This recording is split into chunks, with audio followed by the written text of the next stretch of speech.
Oh yeah, no, it was good. Good to get like a traveling game in and see how Saturday goes. You know, I haven't traveled with the team or anything yet, but no, it was a fun trip. It was good to see you know, all the Penn State people up there against us and not cheering for us like everyone at Bryant-Denny. But no, it was fun and it was good to get the win and stuff. So. You seemed a lot more comfortable. Yeah, I think I kind of learned from the first week being chucked straight in, you know, and it's like just trying to learn how to swim straight away. But I think once you get used to it, you're pretty much in it and you just stick to what you know, and I guess it worked out, you know. You doing the dog paddle now then? Yeah, slowly. Okay. I'm working my way to freestyle. Tell us about your friendship with Andrew Powers. Andrew Power, one of my best friends from junior college, obviously plays tight end in North Texas.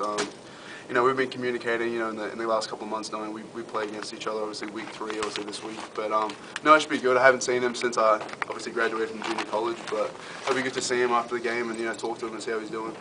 You said you all talked Monday night. What'd you talk about? Oh, we literally just about how we're going to play each other, and you know, he was talking a bit of smack, you know, how North Texas is and stuff like that. But I try not to retaliate with him. I know how to do.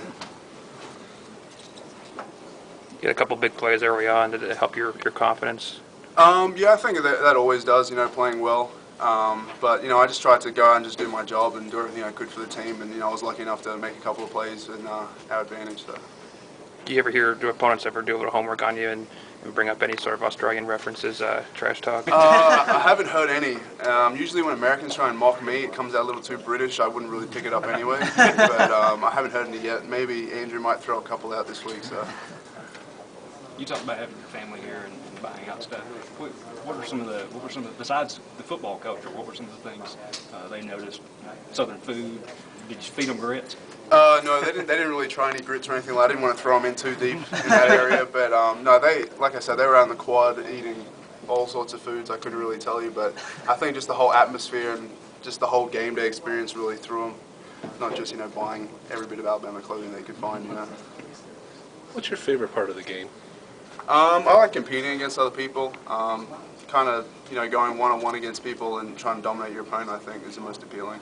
What goes through your mind when you see a hit like Vinny or Trey have done recently? You know, it definitely gets you pumped up because we're usually running on the field right after they run off, after they just knock that person out, and it's always good. You know, it's always good to watch them guys, and I know that's a real confidence booster for them and also the rest of the team as well, so it's always good. It was a little eye-opening to see the level when you got here and you were playing the competition, how hard some of those hits were? Yeah, like even coming from junior college, you know, it's not the cleanest football at junior college, so people do kind of get a lot of cheap shots and hit people, and you see a lot of big hits. But I think the speed, and because everyone's so much bigger and faster, the hits are more brutal up in Division I. But no, it's good to see, and it gets you pumped up before you go out.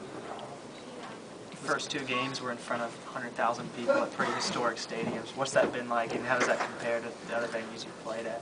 Well, compared to Veterans Memorial Stadium, which I think holds about 150 in Yuma, Arizona, it's a little different. But no, it's good to, you know, like I say, get thrown into the deep end and learn how to swim. And, you know, it's good to have supporting people with you, you know, like Chapman and stuff. They help me through everything. And, you know, it's good just to be part of the team and get playing. So. Do they try to keep it light? Do they try to joke with you at all? Well, yeah, they've been through a lot of years so far, so they kind of, you know, they steer me in the right direction with a lot of things. Obviously, I didn't know about, you know, we have to wear suits and all that sort of stuff, so we got to go through all that stuff. We don't wear suits at junior college, so little things like that, it's always helpful. Is Penn State the toughest team you've ever faced?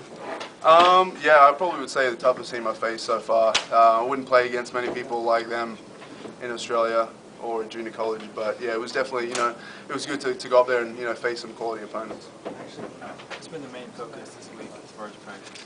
I think it's just sticking to what we got to do. You know, we're going to go out there and play fundamentally and play how we have the last 2 weeks, and just stay strong and just continue that.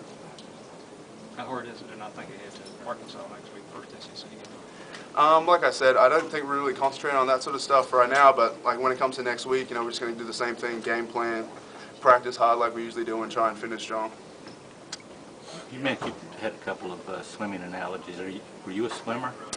No, well, Australia's the biggest island, so it's pretty easy to swim and stuff around there, and obviously the beaches and stuff. Do you go to swim camp or anything like that? No, we don't really have swim camp. Everyone knows how to swim in Australia, unfortunately. So, yeah, Justin Lindbergh has big camps down there. But yeah, so like it's kind of how I refer to it. I'm just used to swimming, being from a huge island. So. Can you surf? I can surf. I wouldn't say at a professional level or even a decent level, but I try. Did Damien Square really tell you that Martin Luther King had been assassinated? He did, and I kind of went along with it. I knew he was trying to kind of joke with me a little bit, but like I said, they try and lead me in the right direction. Sometimes it's not always the right direction in their sort of eyes. So, but yeah, no, it was good to at least have a joke about it. Do you know more U.S. history than your teammates think you know? No, absolutely not. No. I have to take a U.S. history class, and I don't really know it as fluent as Australian history, so it should be interesting. Any other funny stories, Sheriff? Not as of yet. I'm sure throughout the season I'll have a couple to give back to you on that one. Okay. Thanks. The way we practice, the way we do all our film and stuff like that, it's really, just to concentrate on the same team. And, you have thoughts and you always try and look ahead and plan ahead, but we really try and focus all our thoughts, on the team for a week. So. It seems everyone is talking about Alabama's defense. What is the chemistry like every day in and out of practice? I think it's good. We have a lot of people that just really want to go out there and hit a lot of people, and we have a really aggressive and physical defense, and I think, we feed off each other, like they said back there, once we see other people hit hard, and, we want to go out there and compete, and we want to hit people harder than they do. So I think we just kind of build off each other, and I think that's how it really works really well. So.